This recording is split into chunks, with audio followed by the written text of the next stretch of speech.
Hi everyone, good morning. Welcome to my channel again. बहुत लोगों ने ऐसे नंबर 1 जो सेक्शन 1 का था उसको डिस्कस करने के लिए कहा था।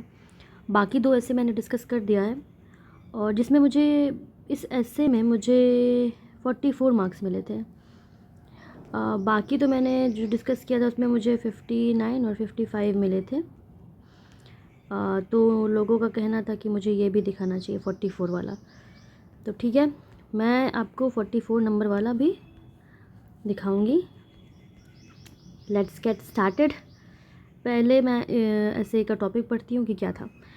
The modern communication revolution has revolutionised human awareness of means of communication and technology. मैंने ये टॉपिक चूज़ किया था क्योंकि मुझे लगा कि मैं इस पर कुछ लिख ही दूँगी, क्योंकि सेक्शन 1 में मुझे अच्छा नहीं लग रहा था कोई भी टॉपिक कि मैं ज़्यादा अच्छा लिख पाऊँगी। लेकिन फिर भी देखिए, मार्क्स तो ठीक ही दिया है, 44 थोड़ा कम दिया है, इतना अच्छा मैंने नहीं लिखा था इसको।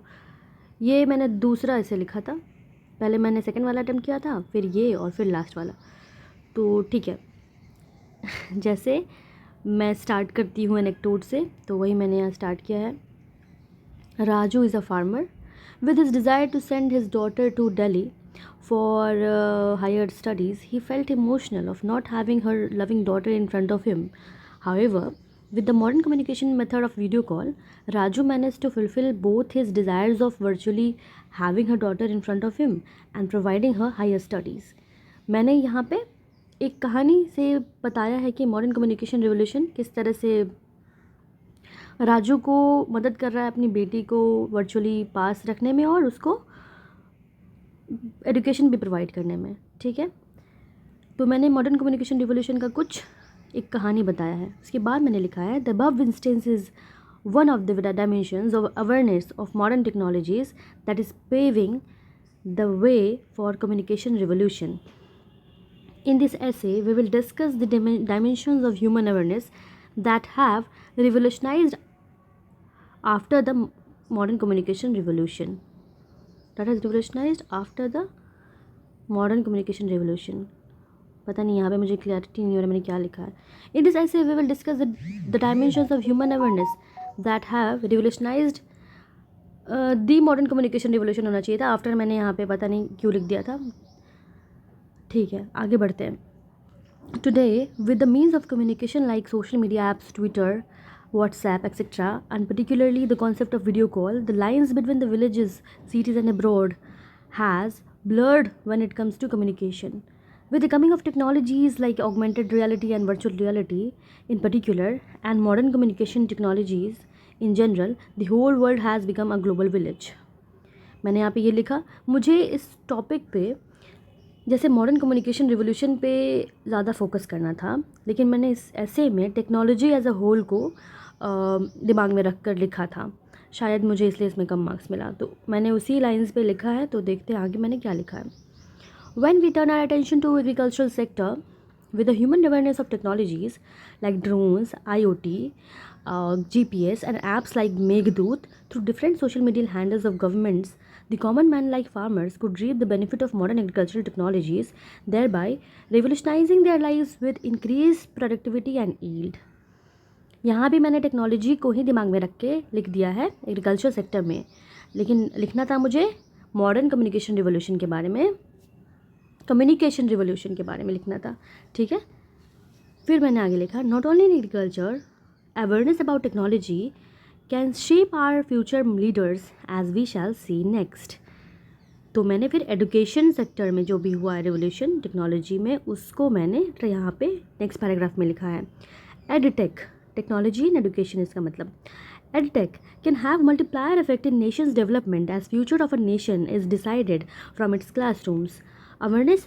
Awareness towards government schemes like student credit card in Bihar through modern means of communication like WhatsApp channel of government is proving fruitful in making education inclusive and accessible and affordable, thereby aiding SDG goal 4 of quality education. तो मैंने यहाँ पे SDG को भी लिखने का प्रयास किया है, क्योंकि SDG 4 पे देखो यहाँ पे एग्जामिनर ने रेड कलर का लाइन अंडरलाइन किया है, उनको दिखाइए. जब एग्जामिनर इस तरह के कीवर्ड्स और ये सब देखते हैं ना, तो उनका थोड़ा अच्छा इम्पैक्ट पड़ता है उन पे, तो थोड़ा मार्क्स वार्क्स थोड़ा दे देते हैं। तो इसलिए जहाँ तक हो सके ये सब कोट करना। उसके बाद मैंने लिखा है कि when it comes to health sector, awareness about CoWIN portal during COVID-19 and its utility in revolutionizing the vaccine availability uh, and its utility in revolutionizing the vaccine availability information is not hidden. Technology has made healthcare accessible in every nook and corner of the world. For example, telemedicine is playing a great role in increasing awareness about the preventive and curative aspect of health. तो आप देख पा रहे होंगे कि मैंने technology पे ज़्यादा फोकस कर दिया है। मुझे पता था एग्ज़ाम में भी कि मैं ये कर रही हूँ, लेकिन मुझे मॉडर्न कम्युनिकेशन रिवॉल्यूशन का पे फोकस करके लिखना ये बहुत मुश्किल हो रहा था, तो मैंने टेक्नोलॉजी को ही फोकस करके सारा लिख दिया। कुछ तो लिख कर आई, तो 44 मार्क्स दे दिया उन्होंने। इस ऐसे में मुझे थोड़ा लगा था कि मैं टॉपिक से थोड़ा डाइवर्ट हो रही हूँ, बाकी सब तो मैंने ठीक ही लिखा था, इससे मुझे लग रहा था, लेकिन मेरे पास कोई ऑप्शन था नहीं। यही टॉपिक मुझे थोड़ा बहुत मैं लिख पाती उस पर, और टेक्नोलॉजी से रिलेटेड था, तो मैंने सोचा चलो ठीक है लिख देते हैं। ऑल्सो विद द कमिंग, इसलिए मैं कभी कभी कहती हूँ कि फ़िलोसफिकल से लिखना आसान है, उसमें डायमेंशंस बहुत होते हैं और आप हर डायमेंशन में लिख सकते हो, लेकिन ये एकदम पूरा स्पेसिफिक टॉपिक आ गया कि मॉडर्न कम्युनिकेशन रिवोल्यूशन, तो उस पर फोकस करके पूरा 1200 वर्ड्स का ऐसे लिखना बहुत मुश्किल हो जाता है। तो चलो ठीक है, आगे बढ़ते हैं। Also with the coming of Ayushman Bharat digital mission, the revolution in health care sector seems more promising. Furthermore, when it comes to governance, awareness about grievance redressal portals and online tracking of government services like status of residential certificates, etc., has made a shift to people-centric governance from red tapeism. ठीक है, मैंने इधर भी governance में भी technology का ही दिखा दिया। ठीक है, अवेयरनेस अबाउट गवर्नमेंट स्कीम्स और policies through right to information portals can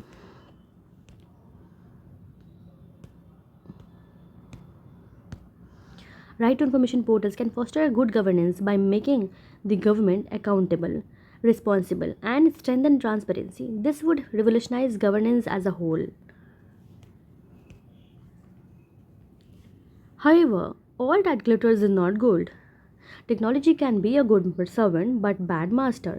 Awareness about, देखो मैंने यहाँ पे टेक्नोलॉजी को ही फोकस कर दिया लास्ट में भी। वो एग्जामिनर समझ गया था ये टॉपिक से भटक रही है, तो इसलिए उन्होंने 44 मार्क्स दिया मुझे। Technology can be a good servant but bad master. Awareness about deep fake, cyber crime, online bullying is as much important as the positive side of awareness about the technology. European Union has taken a right step towards making the technology and communication ethical and responsible by coming up with the world's first of its kind AI law for its regulation. मैंने European union का पे example दिया था, technology का regulation के लिए उन्होंने बहुत अच्छा कदम उठाया था, AI लॉ लाया था, तो मैंने यहाँ पे उसको लिखा था, as we are living with industry 4.0, we should have rational mindset while coming in contact with any online content. We should increase our awareness to discourage the dissemination of fake news. Moving forward, we should keep in mind the physical societal integration and its virtue. Traditional methods of communication such as sending letters through post. अच्छा, यहाँ पे मैंने फिर last में communication पे भी ध्यान दिया, बीच में तो मैंने टेक्नोलॉजी पे पूरा फोकस कर दिया, लास्ट में मैंने मॉडर्न कम्युनिकेशन रिवोल्यूशन पे ध्यान दिया है कि moving forward we should keep in mind the physical societal integration and its virtue. Traditional methods of communication such as sending letters through post should also be done sometimes in order to have holistic development of every sectors of economy. ठीक है, मैंने उसको थोड़ा बहुत लिखा था, ये traditional method को भी थोड़ा बहुत करना चाहिए. With the coming of modern communication revolution, फिर मैं यहाँ पे टॉपिक पे आ रही हूँ, communication revolution in the form of AI, social apps, etc. India is firmly moving towards the mantra of Jai Vigyan and Jai Anusandhan, where a common man like Raju, मैंने देखो introduction को conclusion में यहाँ पे conclude कर दिया है, where a common man like Raju could send his daughter for higher studies away from him as modern tech has made every nooks and corner of the world as virtual home. तो मैंने कुछ कुछ गोल घुमा फिरा के मैंने लिख दिया इस ऐसे को, लेकिन मैं संतुष्ट नहीं थी, वहाँ भी लिख कर आई थी फिर भी संतुष्ट नहीं थी। मुझे लगा था कि मैं टॉपिक से डाइवर्ट हो रही हूँ कहीं ना कहीं, बट मेरे पास कोई ऑप्शन था नहीं। एग्ज़ाम में आप बैठो तो आपको कुछ ना कुछ लिख के आना ही है, आपको पेज भर के आना ही है। तो मैंने यहाँ पे कितना 2-3 पेज छोड़ा था। हाँ, मैंने यहाँ पे इतना कितना बात घुमाती है, क्योंकि मुझे इस स्पेसिफिक टॉपिक पे इतना कंटेंट नहीं मिल पा रहा था दिमाग में, तो मैं टेक्नोलॉजी के अराउंड उसको लिख के और स्टार्टिंग में और एंड में टॉपिक पे थोड़ा बहुत फोकस करके मैंने इस ऐसे को लिख दिया। तो बहुत लोगों का एकदम से कमेंट आ रहा था कि नहीं मुझे फ़र्स्ट ऐसे देखना है, मुझे फ़र्स्ट ऐसे देखना है, क्योंकि इसमें 44 मार्क्स आया है। तो ये आप लोगों के लिए था, आप लोग समझिए कि इसमें कम मार्क्स क्यों मिला है। मैं टॉपिक से डाइवर्ट कर गई थी इसीलिए। तो ठीक है, आगे मैं कोशिश करूँगी कि मैं आप लोगों को थोड़ा बहुत मेंस का एक अब डेट आ गया है, तो मैंने जो मेंस के टाइम पे कैसे पढ़ाई की थी, कैसे नोट्स बनाया था, रिवीजन किया था, मैं वो सब आपको थोड़ा बहुत वीडियो के माध्यम से मैं आप तक पहुंचाना चाहूँगी। मेरा कोशिश यही रहेगा। ठीक है, चलिए मिलते हैं फिर न्यू वीडियो में। तब तक के लिए bye bye, and like, comment and subscribe to my channel if you like this video. Okay, bye bye.